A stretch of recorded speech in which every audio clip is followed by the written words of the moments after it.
javob wink, sleepy wink degan tarjimalarda kelar ekan. Ya'ni buni mijja qoqmaslik degan tarjimasi bor edi. Demak, Andrew didn't sleep a wink as he had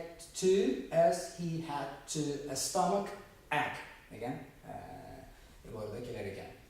And the last piece is Smith had never baked anything before in his life.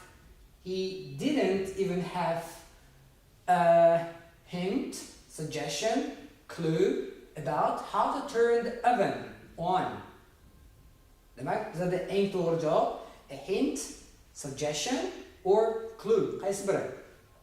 Eng to'g'ri javobimiz bizda bo'lar ekan clue.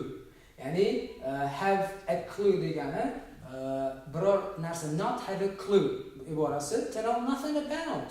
Ya'ni biror narsa haqida hech qanday ma'lumotga ega bo'lmaslik degan iboralarda kelar edi. Xo'p,